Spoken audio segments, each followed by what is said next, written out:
কি হয়েছে ভাই, সমস্যা কি? ভাইজান আমার বাচ্চারা খুব অসুস্থ, বুঝছেন? আমরা একটু মানে সিএনজি গাড়ি কোনো কিছু পাইতেছি না, যদি দয়া করে একটু হাসপাতাল নামাই দিয়ে আসতেন আমাদের অনেক উপকার হতো ভাই। আচ্ছা ঠিক আছে, আসেন। আর একটু ওয়েট করো। কি হয়েছে বাবুর? ভাই আমরা তো জানি না বাচ্চার কি হয়েছে, ওই ডক্টর দেখলে তাহলে বলতে পারবে আর কি। বাবুর নাম কি রাখছেন?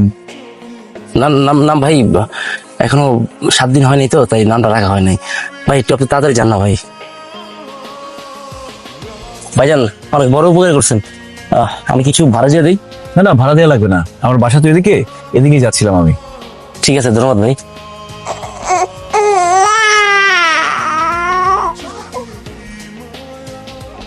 এটা কিভাবে সম্ভব? এমন বাবা মাও দুনিয়াতে আছে, অসুস্থ বাচ্চাকে গাড়িতে ফেলে তারা হাসপাতালে চলে গেছে। আরে দাঁড়াও বাবা, আমি তোমাকে হাসপাতালে তোমার বাবা মার কাছে নিয়ে যাচ্ছি। বাচ্চা ঠিক আছে, ভয়ের কোনো কারণ নেই, সুস্থ আছে। স্যার অনেকক্ষণ ধরে দেখতাছি কান্না করা অবৈধ বাচ্চা লইয়া ঘোরাঘুরি করতেছেন। স্যার এখন সময় আছে, এই বাচ্চারা রাস্তা করে যে কোন জায়গায় ফালাইয়া কাইটা পড়েন। এই কি ধরনের ফালতু কথা বলেন আপনি? আপনার মধ্যে কোনো বিবেক নেই? আপনার বিবেক নিয়ে আপনি থাকেন, মানুষের ভালো বুদ্ধি দেওয়া দোষ। শোনেন, নিজের ভালো চাইলে থানায় গিয়ে আগে জানান। আরে জাদু শোনা, ক্ষুধা লাগছে তোমার? কি যে করি তোমাকে নিয়ে, কি খেতে দেবো? আচ্ছা সে যদি কি একটা ফোন দিই। হ্যালো।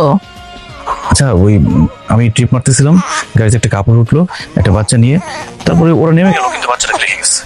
এখন আমি তো হসপিটালে বাচ্চা নিয়ে ওদের খুঁজলাম, কিন্তু কাউকে পেলাম না। কি করবে বাচ্চা নিয়ে বলো তো? তুমি বুঝছো, নিজেকে যতই বাস্তববাদী মানুষ বলো না কেন, তুমি নিজে একটা বুঝছো ভেজাইলা মানুষ। কি করতেছো তুমি এটা? আল্লাহ, শোনো, বাচ্চাকে নিয়ে থানায় আসো, আমি থানায় আসতেছি, ঠিক আছে? ঠিক আছে। দেখাতে পারছেন না। একটা কাজ করেন, আপনারা আপনাদের সম্পর্কের ডিটেল আমাদের কাছে দিয়ে যান, আপনাদের নাম, ঠিকানা, ফোন নাম্বার, ডিটেল। বাচ্চাটাকে আমাদের কাছে রেখে যান, আমরা ওকে সরকারি শিশু পরিবারে পাঠানোর ব্যবস্থা করব। ওকে স্যার, ধন্যবাদ। Most welcome. এই বৃষ্টি, জি স্যার বলুন। এই বাচ্চাটাকে আমাদের হেফাজতে রাখো। Yes sir. দিন বাচ্চাটা আমার কোলে দিন। ফুলের মতো নিষ্পাপ একটা বাচ্চা সারা রাত থানার ভেতরে থাকবে, ওর কি দোষ? দাও বাচ্চাটাকে। দিন বাচ্চাটা দিন। স্যার আইনি কোনো জটিলতা না থাকলে ওর বাবা মাকে খুঁজে না পাওয়া পর্যন্ত ওকে আমার কাছে রাখতে চাই। আমি কথা দিচ্ছি ওর কোনো অযত্ন অবহেলা হবে না। আপনার কাছে রাখার অনুমতি দেওয়ার এখতিয়ার তো আমার নেই, তবুও মানবিক দিক বিবেচনা করে আপনার কাছে আমি রাখতে দিচ্ছি।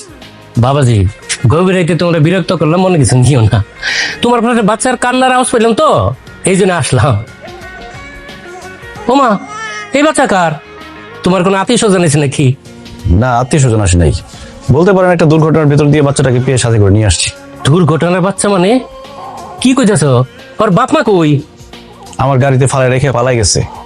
আরে নিষ্পাপ বাচ্চাটা মায়ের আদর আর দুধের অভাবে কাঁদতেছে।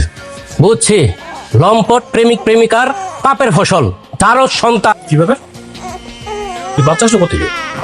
বস আমি নিয়ে আসছি। তুমি নিয়ে আসছো মানে? কার বাচ্চা? ওই আমার গাড়িতে কাপড় ফেলে গেছে, কি করবো তাই সাথে করে নিয়ে আসছি। রুমে আসো। জি স্যার। তোমার মতো এরকম একজন মানুষের কাছ থেকে এই ধরনের ইনসেনসিটিভিটি কিন্তু আমি একদমই আশা করিনি। মানলাম যে তোমার সাথে একটা আনওয়ান্টেড ঘটনা ঘটে গেছে, কিন্তু এই পরিস্থিতিটা তো তুমি ভিন্নভাবে হ্যান্ডেল করতে পারতা। নাম পরিচয় একটা বাচ্চারে নিয়ে তুমি সরাসরি অফিসে চলে আসছো। এখন এই বাচ্চা যদি ডিস্টার্ব করা শুরু করে, কান্নাকাটি করে, তাহলে কি তুমি অফিস সামলাবা নাকি বাচ্চা সামলাবা? বস আমার কয়েকটা দিন ছুটি লাগবে, আমার বিশ্বাস ওর মা বাবাকে আমি খুঁজে বার করবো। Are you out of your mind? তুমি খুব ভালো করে জানো যে ফরেন ক্লায়েন্টের সাথে আগামী 1 সপ্তাহ তোমার মিটিং ফিক্স। এখানে অন্য কোনো রিপ্লেসমেন্ট নাই, তোমার কাজ অন্য কেউ করতে পারবে না। আর মিটিংগুলো যদি না হয়, আমাদের এই প্রজেক্ট আমাদের হাতে আসবে না এবং কোটি টাকার লস হবে। তুমি এটা কি করছো? তোমার কি কমন সেন্স নাই নাকি? তুমি বাচ্চাটাকে নিয়ে আসছো বাবার সাথে দেখা করতে। সে যদি আমার কথাটা আমি তোমার কোনো কথা শুনবো না, নতুন করে কোনো কথা থাকলে বলো। কি কথা বলছিস সে ওর সাথে? ভাইয়া, আপনার কোলিটা কার বাচ্চা? আর বলিস না, কোত্থেকে কুড়ায় পাইছে বাচ্চাটাকে, এরপর থেকে এই বাচ্চাটাকে নিয়ে ঘুরতেছে। সে যদি চুপ করো, কোনো কথা বলবো না, কোনো কথা বলার রাইট তোমার নাই। যাও এখান থেকে। দাঁড়াও তো কেন, যাও, চলো তো।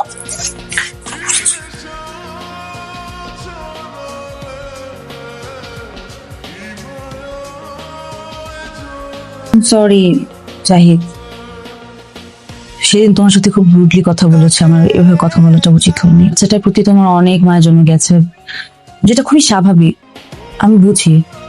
কিন্তু তাই বলে তুমি সবকিছু সবকিছু ছেড়ে দিলে, অফিসে যাচ্ছ না, কোনো কাজ করছো না, বাবা আমাদের বিয়েটা ভেঙে দিল, তার কাছে গিয়ে একটাবার সরিও বললে না, কিছু ঠিকঠাক করলে না, একটাবার চেষ্টাও করলে না। জাহিদ, আমাদের কথাটা একটাবার ভাবো। আমি জানি তোমার বেবি অনেক পছন্দ, বাচ্চাদের তুমি অনেক ভালোবাসো, আমিও বাচ্চা ভালোবাসি। আমরা বিয়ের পর একদম দেরি করবো না, সাথে সাথে আমরা একটা বেবি নিয়ে নিবো ইনশাল্লাহ। তুমি তোকে ছাড়া থাকতে পারবো না। তাহলে চলো আজকে কাজে অফিসে গিয়ে বিয়ে করে ফেলি। ফ্যামিলিকে না জানিয়ে, তাদেরকে ম্যানেজ না করে কাজে অফিসে গিয়ে, না, এটা ঠিক হবে না। তুমি না বললা আমাকে ছাড়া থাকতে পারবো না? তাই বলে হুট করে এভাবে কাজ অফিসে গিয়ে বিয়ে করে ফেলবো? জানো, আমি ওর একটা নাম রেখেছি, রোজ, গোলাপ। এত সুন্দর ফুটফুটে একটা গোলাপ অনাদরে ঝরে যাবে, এটা আমি মানতে পারবো না। আমরা যদি আজকে বিয়ে করে ফেলি তাহলে সমাজের মানুষ কিছু বলতে পারবে না রোজকে নিয়ে। রোজ আমাদের পরিচয়ে পরিচিত হবে। আমার এখানে আসাটাই ভুল হয়েছে। তুমি আসলে আমাকে কখনোই ভালোবাসোনি। তোমার প্রায়োরিটি লিস্টে আমি কোনো দিনই ছিলাম না। আমার শেষ চেষ্টাটাও আজকে ব্যর্থ হলো। তোমার জন্য যে এত এত ফাইট করেছে আমার ফ্যামিলির সাথে, সবার সাথে, তোমার সাথে থাকার জন্য আমি শুধু আমার সময় ওয়েস্ট করেছি একটা ভুল মানুষের জন্য। আমার বাবা তার বন্ধু ছেলের সাথে আমার বিয়ের কথা অলমোস্ট ফাইনাল করে ফেলছে। আমি আমার বাবাকে আর না করবো না। তোমাকে আর আমার কিছু বলার নেই। বাবাজি, কিছু মনে করো না, তোমরা আগেও বলছিলাম আমি একটা সমাজ নিয়ে থাকি। তোমার এই বিষয়টা নিয়ে আমার অন্যান্য ফ্ল্যাটে সবাই কিন্তু কানাঘুষা করতেছে। বাবাজি, আমি একজন সম্মানিত মানুষ, সম্মান নিয়ে থাকতে চাই। শোনো, এই মাসে বাঙ্গা কয়টা দিন থাইকা সামনের মাসে আমার বাসা ছেড়ে তুমি চলে যাবে। হ্যালো হ্যালো জাহিদ ভাইয়া, আপনার জন্য একটা খারাপ সংবাদ আছে। আপনাকে অফিস থেকে ফায়ার করার সিদ্ধান্ত হয়েছে। আসসালামু আলাইকুম। ওয়ালাইকুম আসসালাম। জাহিদ সাহেব, কি অবস্থা আপনার? স্যার, বাচ্চাটাকে আমি আর রাখতে পারছি না। এই বাচ্চা তো রাখা আপনার পক্ষে সম্ভব না, আইন তো সেটা পারমিট করে না। আইন অনুযায়ী যেটা করতে হয় বাচ্চাটার জন্য সেই ব্যবস্থাই করেন। ওকে, আমি দেখছি। বৃষ্টি, এই বাচ্চা থেকে নাও।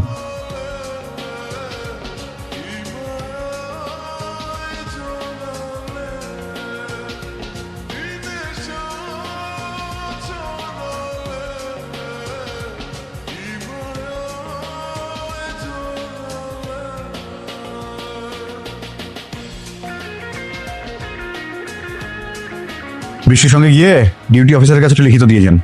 ওকে, আসি। ওয়ালাইকুম।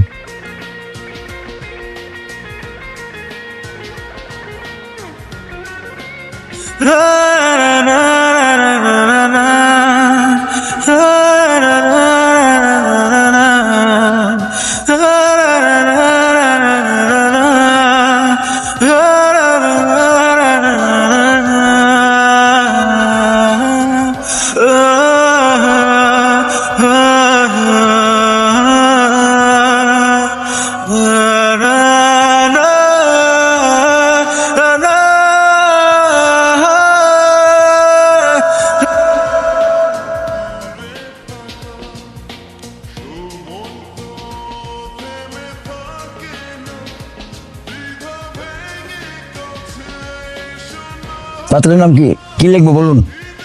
জাহিদ হোসেন। বাবার নাম কি হলো? বাবা বলুন, আমার কথা কি আপনি শুনতে পাচ্ছেন না? বলুন বাবা, আপনার বাবার নাম কি লিখবো? কে বা কাহারা? কি? এই কাজী সাহেব থামেন। কে বা কাহারা মানে কি? সে যদি এই ছেলে কি বলে এইসব? বাবার নামের জায়গায় বলে কে বা কাহারা, এর মানে কি? তুই তো বলেছিলি যে ছেলের বাবা মা মারা গেছে, আর এখন সে সব কি বলছে? এই ছেলেকে আবার প্রথম থেকে অপছন্দ ছিল, এখন কি হবে তোর? আমি তো এই ছেলের সাথে তোর বিয়ে দেবো না। এই বিয়ে বন্ধ। বাবা, আমি ওইটাই তো জানি যে ওর বাবা মা নেই, কিন্তু আমি ভেবেছি ওনারা মারা গেছেন। জাহিদ, কিছু বলছো না কেন? তুমি চুপ করে কেন আছো? বলো, তোমার বাবার নাম বলো। চুপ করে আছো কেন? কথা বলো। আরে চুপ করে না থেকে উপায় আছে ওর? কথা বলার মুখ আছে? যার বাবা মার পরিচয় নাই তাকে কি বলে আমি জানি না। হ্যাঁ, ঠিকই বলেছেন, আমার বাবা মায়ের পরিচয় নেই। কে বা কাহারা আমাকে জন্ম দিয়ে নদীর পাড়ে ফেলে রেখেছিল সেটাও আমি জানি না। কেউ একজন কুড়িয়ে আমাকে এতিমখানায় রেখে আসে, আমি এতিমখানায় বড় হয়েছি, নষ্ট হয়ে যায়নি। আচ্ছা, আমার জন্মে আমার দোষটা কি বলতে পারেন? আমি কি নিজের ইচ্ছায় এই পৃথিবীতে এসেছি? এই প্রশ্নের উত্তর আপনি বা আপনার সমাজ দিতে পারবে? আমি জানি আপনাদের এই তথাকথিত সমাজ এই প্রশ্নের উত্তর দিতে পারবে না। পৃথিবীতে মানুষ নামের কিছু অমানুষের পাপের ফল হিসেবে ফুটফুটে সুন্দর ফুলের মতো শিশু আসে, আর সেই শিশুকে এই সমাজ অবজ্ঞা করে, অবহেলা করে, সবসময় ছোট করে রাখে। অথচ সেই ফুটফুটে সুন্দর শিশুটা যদি একটু যত্ন পায়, যদি সঠিকভাবে বেড়ে ওঠে, তাহলে সেও সমাজকে ফুলের মতো সুবাসিত করতে পারে। যেমন আমি আমার শিক্ষা আর পরিশ্রম দিয়ে আজকে সমাজে শক্ত একটা অবস্থান তৈরি করেছি। শোনো, তোমার এইসব বয়ান শুনতে আমার ভালো লাগছে না। তুমি বাবা এখান থেকে চলে যাও। তোমার মতো পরিচয়হীন একটা ছেলের সাথে আমার মেয়ের বিয়ে আমি দিতে পারবো না। যাও।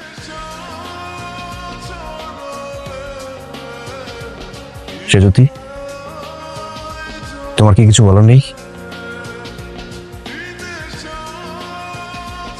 বুঝতে পেরেছি, এই সমাজে ভালোবাসতে হলেও যে বাবার পরিচয় লাগে সেটা আমার জানা ছিল না।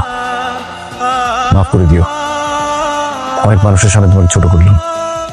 ভালো থেকো। দাঁড়াও, আমি তোমাকে ছাড়া কিভাবে ভালো থাকবো সেটা বলে যাবা না? আমি তোমাকে ভালোবেসেছি তোমার জন্য, অন্য কোনো কিছুর জন্য না। আমার দরকার নেই কোনো কিছু পরিচয়ের। আজকে পুরো পৃথিবী তোমার বিরুদ্ধে চলে গেলেও আমি বলবো আমি তোমাকে ভালোবাসি। আজকে এই মুহূর্তে আমাদের বিয়ে হবে, কিন্তু একটা শর্তে। কি শর্ত? যে নিষ্পাপ ছোট বাচ্চাটার জন্য তুমি এত কষ্ট করেছো, আমি তোমাকে ভুল বুঝেছি। তুমি রোজকে নিয়ে আসবা, ও ওই দিনখানায় না, ও আমাদের মাঝে বড় হবে। ওর পরিচয় হবে আমাদের নামে। ওর বাবার নাম হবে জাহিদ হোসেন, মায়ের নাম হবে সেজুতি হোসেন।